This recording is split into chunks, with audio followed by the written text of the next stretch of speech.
Olá. Essa palestra eu fiz em Pato Branco. Eles pediram para eu fazer aqui de novo porque eles acharam o conteúdo legal, né? Então eu vou reproduzir. Todo mundo já ouviu falar de Data Science? Sim, beleza. Todo mundo entende como tecidos são feitos, fabricados?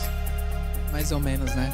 Bom, aqui eu vou contar um pouco da minha experiência como estilista, que desenvolve tecidos, e também o que eu vejo como o futuro das profissões, né? Então, a gente pensa que a profissão de um estilista talvez seja a mais artesanal, porque ele tem que desenvolver roupas, então é muito físico, mas aqui eu consigo provar que dá para usar o Data Science para fazer roupas, e com isso a gente pode usar para fazer qualquer outra coisa, seja um arquiteto, seja, sei lá, até um jogador de futebol, não sei como, mas e você entendendo da sua profissão, você vai conseguir.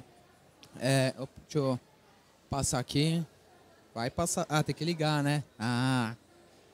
Vamos lá. Tá. Isso aqui é um vídeo de um japonês, é bem legal. Tem um áudio bom aí? Vai lá. Tá rodando.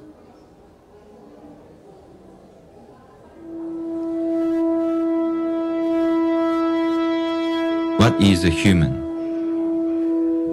This is a question that's in my mind every day. É difícil, mas tá falando assim, o que é ser humano? Eu me pergunto isso todos os dias, porque aqueles caras criam um robô com cara de humano. Human behavior is very complicated. Ele tá falando que humanos são comunicações, or the way the face conveys a feeling. são emoções. I look to this to understand my work. Esse japonês é muito doido, assim, sério. Vou mostrar pra vocês o robô que eles fizeram. The robot is a 3D mirror of ourselves. It reflects our feelings and our consciousness. Ele tá tentando trazer consciência. As humans, we are unique because we have powerful imaginations, and through our intelligence, we are able to explore what makes us human. Why do we think? What gives us consciousness? How do we define the soul? O cara fez um Once robô we dele understand mesmo. this Aí, né? fully, we can interweave robots into human societies.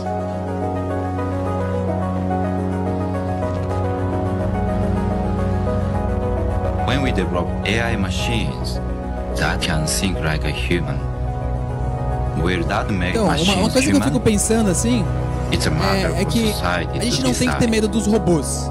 Por quê? I believe Vai I ser can muito create bom a gente não precisar mais consciousness trabalhar, gente. within Concorda que o robots. problema da nossa sociedade é o And I trabalho? know A gente tem que ficar ocupado, a gente não consegue pensar. A gente tem que ficar sempre se ocupando. Em vez de estar vivendo nossas emoções, a gente tá vivendo o trabalho, né? E aí, qual que é a lógica que eles estão usando para que a gente consiga sobreviver no mundo com robôs?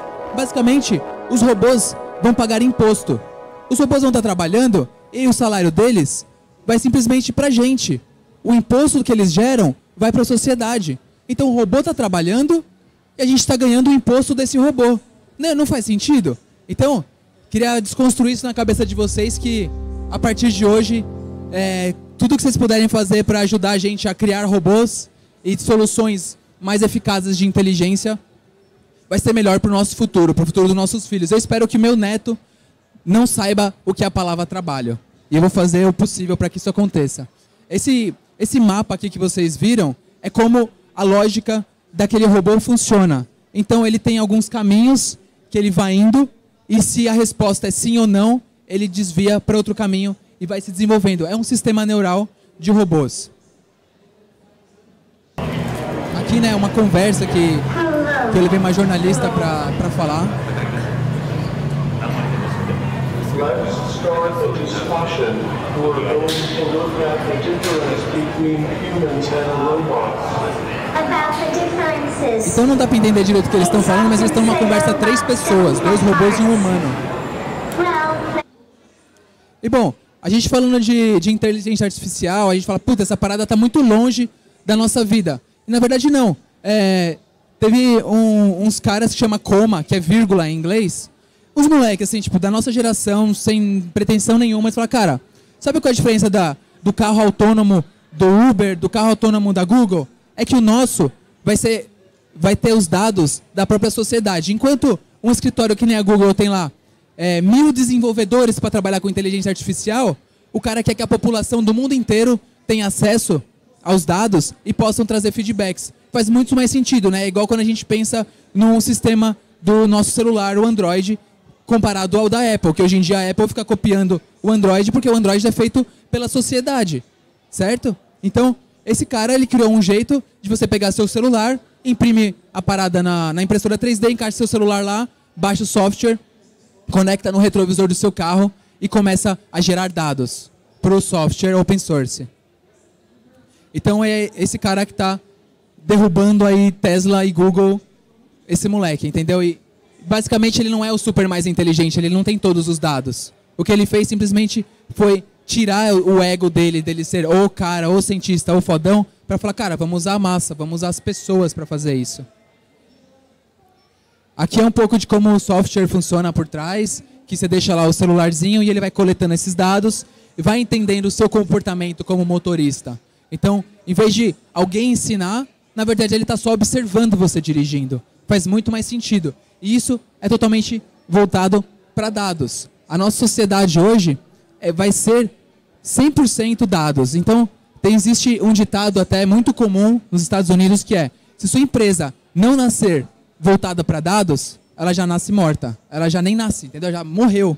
Então, assim, eu posso estar fazendo roupa, eu posso estar vendendo quindim ali na esquina. Se eu não tiver voltado para os dados que esse quindim me traz, não faz sentido nenhum. Eu já morri, eu não vou conseguir sobreviver. Aqui é um projeto interessante que eles já envolvem com moda, né? Então, um amigo meu ele pegou, entrou na plataforma da Austrália, que fala da qualidade dos recifes, dos corais, que tem lá no oceano. E aí ele conectou os dados desses corais com uma roupa. E aí essa roupa reage conforme esses corais estão ruins ou estão bens. Então a gente consegue perceber que acontecem vibrações nessa roupa, ela troca de cor. Aqui o foco não é tanto a estética da roupa, mas em si como está ficando cada vez mais simples conectar coisas tão distintas e como é importante isso. Porque agora ele passa a trazer o sentimento, né? Uma coisa que está num coral, está embaixo do oceano, a gente não conseguiria enxergar isso. Aqui já é um outro projeto que a gente fez lá no Hackathon da C&A em São Paulo, onde o Estúdio Bolha criou um aplicativo no celular, onde esse aplicativo tira a foto de qualquer cor, ele detecta a cor e aí a pulseira da pessoa troca de cor. Aqui eles fizeram simplesmente em um dia esse protótipo, era uma hackathon, mas dá pra gente perceber que talvez no futuro a gente nem precise mais de roupas, escolher a cor da roupa, né? Só pelo aplicativo, cada vez tudo ficando mais fácil. Aqui é essa outra brincadeira que a gente colocou, inclusive nessa camiseta que eu tô. Então a gente colocou um painel de LEDs interno e esses LEDs reagem conforme uma outra câmera, um outro sensor tem ao ambiente externo, né? Então a gente acaba a nossa roupa interagindo com o ambiente, sendo uma simbiose. Deixa eu ver se esse controle está funcionando. Beleza. Aqui é uma bolsa interessante que o que acontece? Quando você cruza com alguém, essa bolsa acende uma luz específica que você definiu. Então, por exemplo, eu coloquei no meu LinkedIn que estou procurando um profissional assim assado de finanças para me ajudar. Do outro lado, o cara botou no LinkedIn dele que ele é um cara de finanças. Só que como eu faço para cruzar essas pessoas? Hoje a gente tem que ficar caçando no LinkedIn e tem o problema da distância. Com essa ideia dessa bolsa, esse sensor detecta a pessoa que tem a mesma demanda que você, ou a demanda complementar que a sua. E aí ele te avisa conforme a cor que você coloca. Esse aqui é um chaveirinho, na verdade, que já é mais simples, que é de Bluetooth, que eu coloquei para o meu filho. Assim. Então, o meu filho ficava com esse chaveirinho, trazia ele para Campus Party. Quando ele chegava numa distância que eu definia, por exemplo, 50 metros, o chaveirinho avisava ele que estava ficando longe do pai dele, que ele poderia se perder. Isso tudo foram projetos que rolaram assim, em um dia, numa hackathon. Essa aqui também é interessante, já é dessa coisa que tem a luz do ambiente, e aí a roupa, ela troca de cor, ela mimetiza, né, a cor do ambiente. Parou de novo.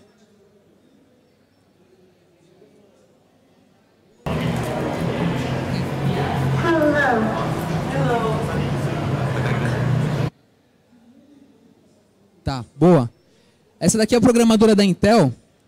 E ela fez esse óculos. Nossa, deu um pau aqui. Esse óculos tem uma câmera. Na verdade, não é nem uma câmera, desculpa. Ele tem um sensor aqui perto do nariz que sente a vibração, a pulsação do coração do usuário. E o que acontece?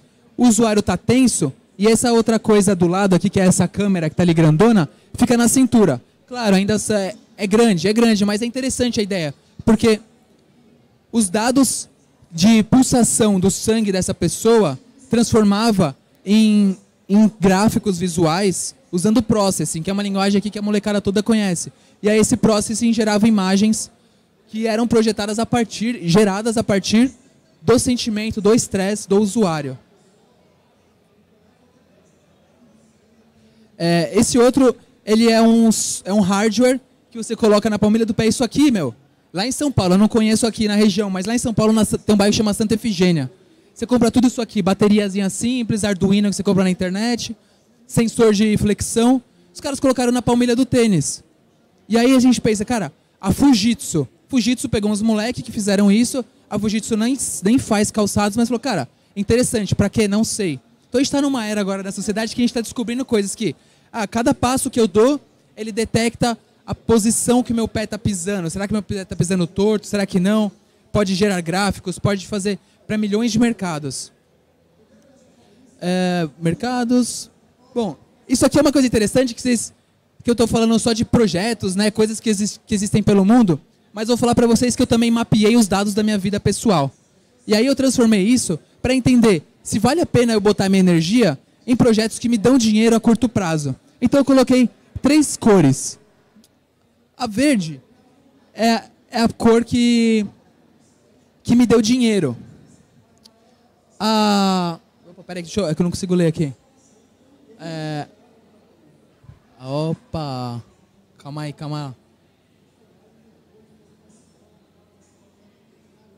Tá, legal. Então, a vermelha é onde eu investi dinheiro. A amarela é onde eu investi esforço. E a verde é onde eu ganhei dinheiro. A azul é a mais interessante. É onde eu fiz coisas sem querer nada em troca. Então, por exemplo, eu tô aqui na palestra hoje e não quero nada em troca. Não pedi um cachê, não pedi nada para eles. Simplesmente tô aqui porque eles acharam que é interessante o conteúdo. Então isso eu coloquei como cor azul. E eu percebi que tudo que eu fazia, que era em vermelho, onde eu investia dinheiro para ter dinheiro, eu ganhava dinheiro. Só que esse dinheiro não passava, ele parava num estágio onde, esse negócio acabou, esse negócio não é mais rentável, não vale mais a pena. Nos negócios que eu investia esforço e empatia com as outras pessoas, simplesmente vou te ajudar de maneira filantrópica, vamos dizer, eu conseguia desenvolver muito mais. Então eu ia muito mais longe no nível de acesso a pessoas. Eu conseguia conhecer mais pessoas, eu conseguia muito mais trabalhos e eu conseguia muito mais dinheiros. Moedinhas, Dilmas e Temers e tudo mais. Então, quando eu consegui entender isso, minha vida ficou muito mais tranquila. Eu não ficava mais tão noiado, tipo, nossa, preciso fazer um negócio, preciso ganhar muito dinheiro, preciso não sei o quê, minha marca não tá dando tanta grana assim. Cara, dane-se, porque olha só, as pessoas que eu tô ajudando aqui do meu lado, e o que essas pessoas vão sair falando de mim depois, o que elas vão me chamar para fazer projetos, vai ser muito mais rentável. Só que a diferença é que você não consegue mapear. E aí eu deixei em branco, porque existem caminhos. Minha vida pode vir para cá, minha vida pode ir para lá, minha vida pode ir para lá. Eu não sei que caminho ela pode me levar, mas o que importa é que eu tenha mapeado. Isso é uma coisa chata de fazer? Não é para todo mundo, não, e não faz parte da nossa cultura. A gente não tem essa cultura aqui no Brasil. Então a gente precisa, devagarzinho, se esforçar e tentar mapear toda a nossa vida. Aqui é um projeto interessante de moda, que eles colocaram esse software que é o Brainwaves, e esse Brainwaves, a pessoa ficava ali cuidando da máquina, né? A máquina está imprimindo o tecidinho e tal. Só que quando a pessoa se desconcentrava, o tecido virava uma nhaca. Quando a pessoa pensava em alguma coisa, o tecido apertava. Quando ela relaxava, o tecido soltava. Então, é interessante que como as coisas estão ficando mais próximas da realidade, né? Como os dados realmente, efetivamente, estão ficando mais próximos da nossa vida. Aqui é um mapa muito antigo que a gente usa em processo criativo para resolver problemas. Então, se vocês colocarem na internet lá, mapa para resolver processos criativos e tudo mais, vai aparecer essa como uma das opções. Então, você tem Hoje no mundo a gente tem 7 bilhões de pessoas, mas a gente sabe muito bem que existem mais de 7 bilhões de problemas na nossa vida. Não na minha em si, mas na de todo mundo. Eu tenho 3, 4 problemas em casa, eu tenho 5, 6 problemas no meu trabalho. Tem gente que tem... Cada pessoa tem seu problema específico no trabalho, só que a gente não consegue parar para resolver esses problemas, porque a gente fica operando. A gente não é uma máquina.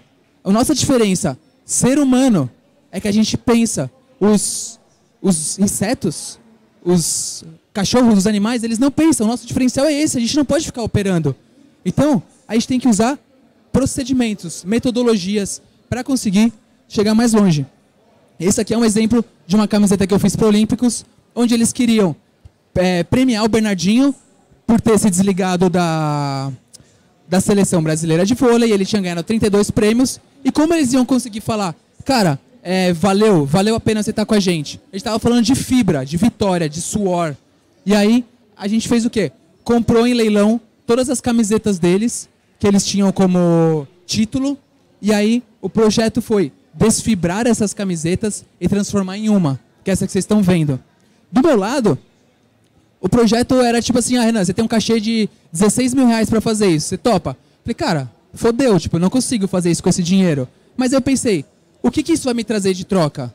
Eu vou ter aprendizado, eu vou fazer um monte de coisa, mas acho que o mais importante, o que mais me fisgou, é porque eu estava num momento de sustentabilidade. Eu queria resolver os problemas das roupas, porque hoje a gente tem lixo reciclável para lata, lixo reciclável para ferro, lixo reciclado para tudo, mas para tecido não tem lixo reciclável. Se um lençol ficar velho na sua casa, tem que jogar no lixo orgânico. E aquilo lá foi feito de uma maneira tramada para nunca estragar. Por isso, pega lá, acharam o corpo de Jesus, tá lá com a mantinha lá, sobreviveu não sei quantos mil anos, entendeu? Tá lá a mantinha.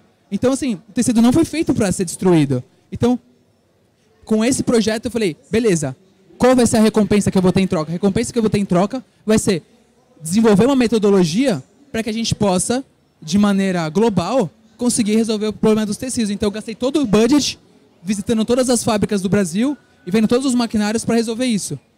E aí a gente começa a perceber que volta para aquele mapa da pessoa, dos objetivos. Quando eu fiz a parada que não era por dinheiro, eu consegui fazer muito mais projetos porque tinha esse objetivo claro, de melhorar o mundo. Então agregou muito mais pessoas e aí eu ganhei muito mais dinheiro depois, que esses 16 mil não virou nada. Enfim, mas pra vocês terem uma noção, eu não me prendo à roupa. Assim, eu acho que a roupa é uma coisa que um skill que você consegue dominar. A roupa é um skill, vamos dizer, perecível. Conhecimentos de engenharia, de química, são coisas, direito, são coisas que não são perecíveis, são coisas que você vai usar pro resto da sua vida e você pode usar outras pessoas. Agora, a roupa, sei lá, daqui a uns anos essa roupa já nem é mais legal, sabe? As pessoas já, todo mundo tem, já nem é mais massa. Então eu comecei a perceber isso e focar minhas energias e, ok, preciso aprender mais coisas. Então aqui na Campus Party, conversei com a galera que manjava de Arduino e tal, não sei o quê. A gente fez uma hortinha eletrônica. Essa hortinha eletrônica, ela detecta aqui se a terra está seca e ativa o regador. Ela detecta se está muito sol, enfim, detecta a temperatura. E aí uma coisa interessante é que eu fiquei pensando, eu acho que talvez eu consiga aplicar esse sensor de secura ou de molhadez na roupa também, né? Porque eu posso detectar que eu estou suando. Eu só não fui muito longe porque eu não falei, o que eu vou fazer com isso? Não descobri. Mas talvez vocês assistindo, outras pessoas vendo isso, pode ter uma sacada, um estalo. E esse que é legal do open source, de você não ter um objetivo definido para se ganhar dinheiro no início. Você deixa para as outras pessoas aperfeiçoarem a sua solução. Vamos lá.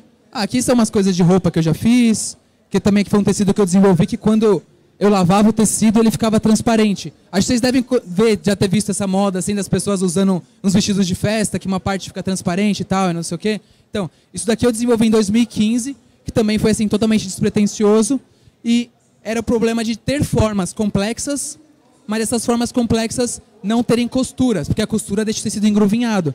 Então, o meu foco nesse problema era resolver isso. E aí, essa é a camisetinha mais famosinha, assim, que aparece por aí.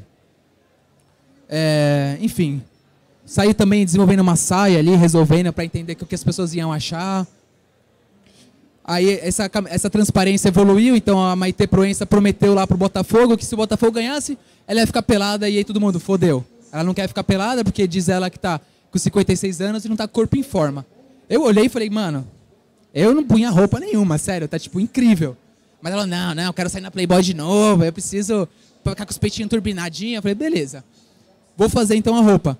E cara, qual que era o lance? Eu tinha desenvolvido aquela parada da transparência, mas não me dava dinheiro. Mas aí um dia essa mulher teve um problema. E todo mundo só falou, só tem um cara que vai poder te ajudar nisso. É o Renan. Sacou? Aí eu podia falar, tá, deixa eu ver quanto de faquinha eu vou enfiar em você e tal, porque era a Globo que tava pagando, sacou? Aqui eu digo, o que eu precisava? Eu precisava fazer uma roupa que ela parecesse que estava pelada, mas não podia mostrar só a bolinha do seio e a coisinha lá embaixo, assim, um detalhezinho. Não foi aquela roupa que eu mostrei anterior, aquilo era só uma prova. Eu falei, bom, então vou ter que escanear o corpo dela inteiro. Tem scanner no Brasil? Não, não tem scanner. E agora, o que eu vou fazer?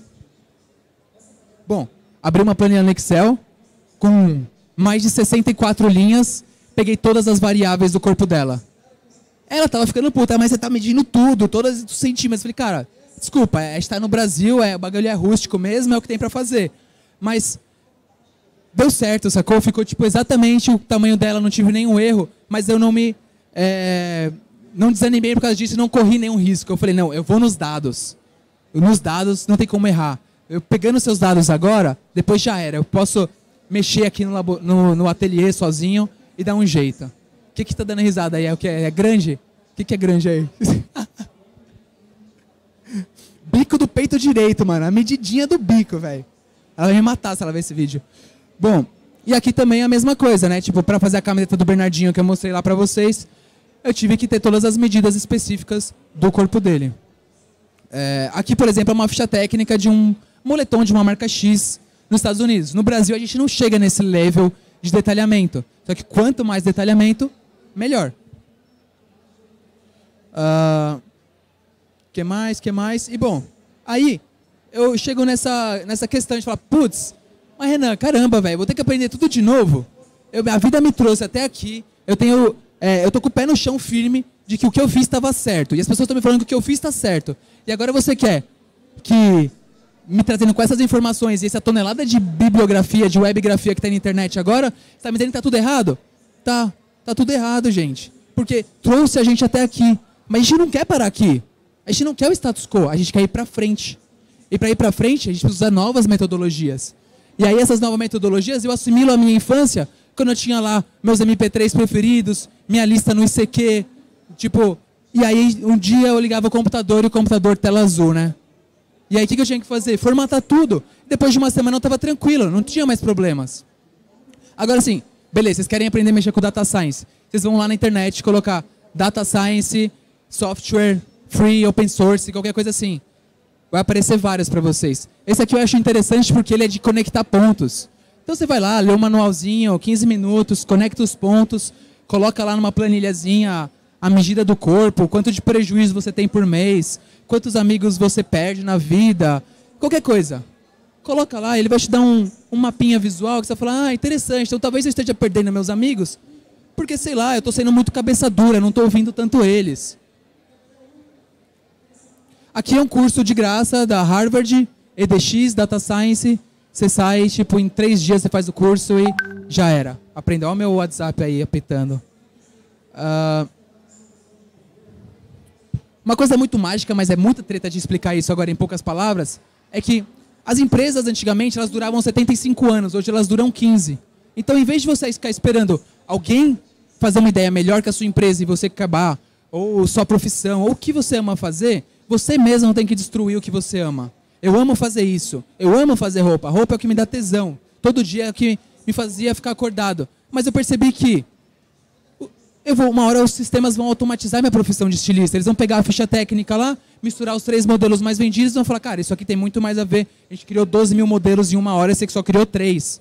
Então, assim, mano, vai ser muito mais afiado do que o meu produto. Então eu comecei a perceber, se eu consigo enxergar lá na frente, eu mesmo consigo destruir a minha vida. E você destruindo a sua vida, sabe o que é bom? Você consegue estabilidade, você já sabe que sua vida vai acabar. Então, peraí, já vou me preparar aqui. E aí que eu desenho esse mapinha verde. Porque aqui é quando a sua profissão, a sua carreira, começa a entrar numa ascensão. Quando ela entra na ascensão e você aprende tudo, ela vira um padrão. Quando a gente está falando de data, né? Ela vira um padrão de tarefas. Acordar, escovar o dente, não sei o quê, cuspir, tomar café da manhã. É um padrão da nossa vida que a gente não muda. Mas a nossa profissão, a gente não pode deixar ela ser um padrão. E quando ela se torna um padrão, simplesmente você busca uma maneira de ligar no piloto automático. Automatiza todas suas tarefas no trabalho para que você arrume uma missão nova, para você descobrir um padrão e automatizar de novo. E isso você consegue prolongar não só a sua vida, mas sua satisfação, sua carreira, seu dinheiro e tudo mais. Bom, e é isso, né, que eu falei. A gente, antigamente, não sei se eu falei, na verdade, estou maluco agora. O conhecimento antes, ele era pago, a gente tinha que ter curso na faculdade, a gente tinha que ter dinheiro para comprar livro, e hoje a gente tem internet. Só que para que a internet está sendo usada, gente? Para quê?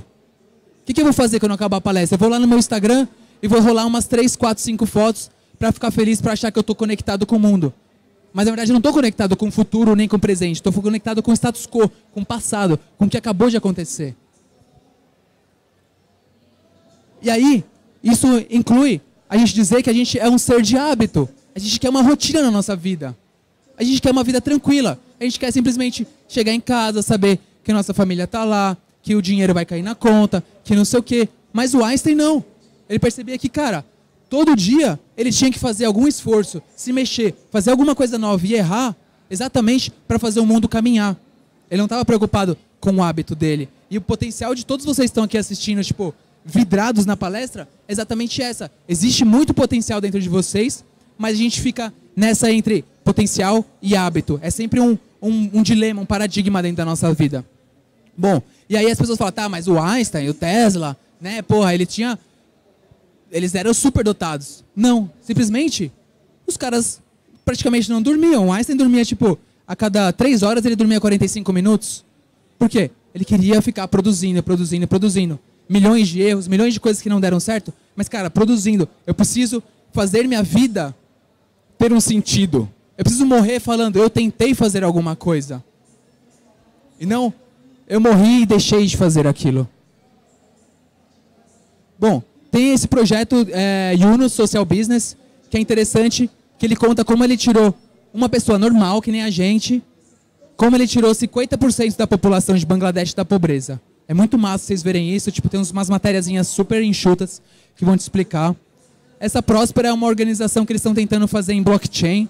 Está apanhando, tem bastante problema, mas a ideia é que existam empresas descentralizadas, não precisa de um espaço físico.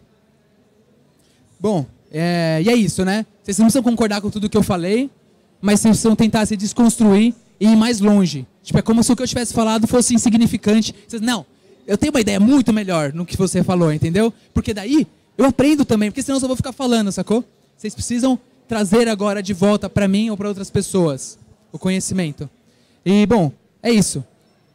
Renan Serrano, manda oi, direct, inbox. E é isso aí, galera. Obrigado. Quem quiser falar comigo, vou ficar aqui uns 5 minutos. Obrigado, valeu.